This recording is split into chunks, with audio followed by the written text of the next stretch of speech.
So following up from my other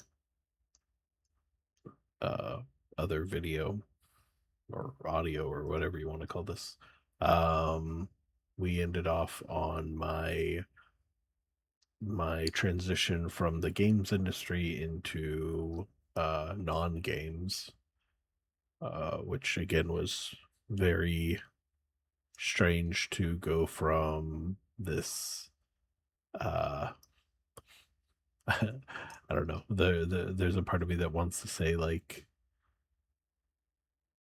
it was, people with passion to uh less passionate. Um I mean, how passionate are people building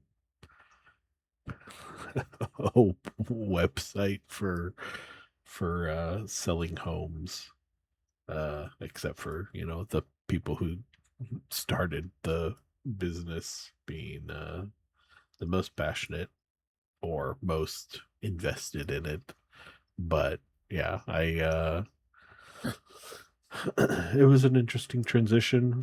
Eventually that uh ended, and then I went back into games for another round of or another contract before then moving back out into uh I was lucky enough to have a connection who was starting to build out a team and reached out to me, which I'm very thankful for.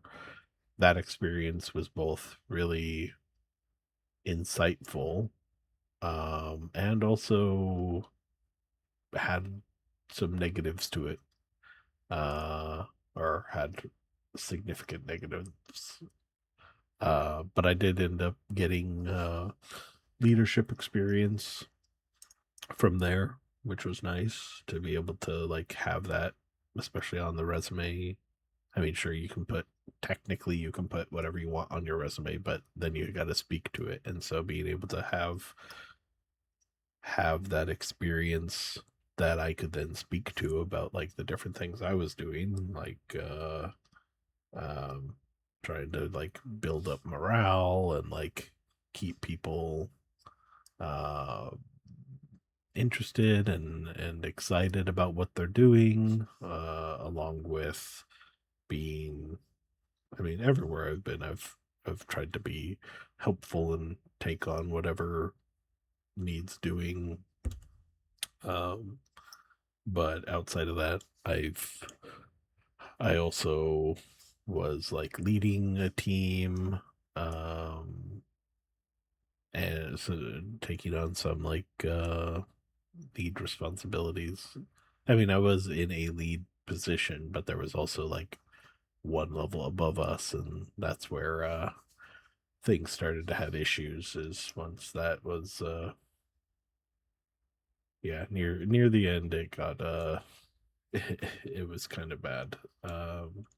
But luckily, I ended up getting another position and moving away from that to working on the software of like DVR boxes, which is interesting because you never really think about the fact that like when you're interacting with something like that is like if there's a layer between your interactions and a thing is happening, then like that somebody had to like test it. Even the thing that you're interacting with, somebody tested it, somebody went through and validated uh that different test cases were or weren't working.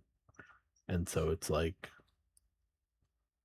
in you just as a consumer you don't typically think about that, but once you're in like the QA space and like a part of that process, it's like, oh yeah, like all of this had to be tested at some point. Somebody had to check whether or not like things were working, and it's like that interaction on like the DVR boxes is crazy. Uh to like just have something that you just don't think about, like the if you have like one of the what is it, the Comcast Xfinity cable boxes, and you're like navigating around like the guide, like that's software you're interfacing with. You're not just like doing the ka-chunk of like an old TV from whatever that would have been, like the 60s. Um and so like you're interacting with software to like change channels, and so it was an interesting experience because I had never really thought about DVR boxes, and now it's like, well, duh, like of course software is involved in that. Uh, and then eventually from there, I think that was the first time I was part of like a reorg that ended up impacting my job.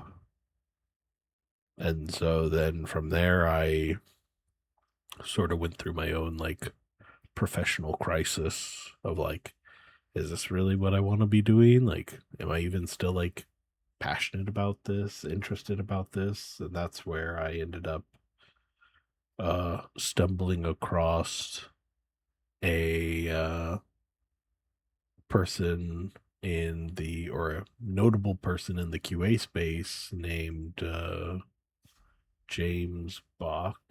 Actually, need to check that because no, right? I think that was it.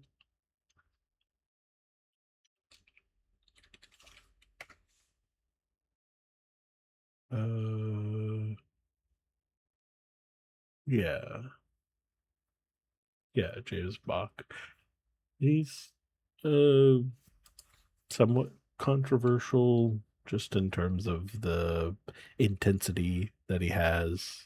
At least that's the only thing I'm really aware of, is like there's an intensity to the way that he talks. And that can be off-putting for some people. But in the video I saw, the way he talked about testing and like being a part of that process, I was like, oh yeah, like it doesn't matter. I mean, that's where my initial like philosophy around QA really started developing more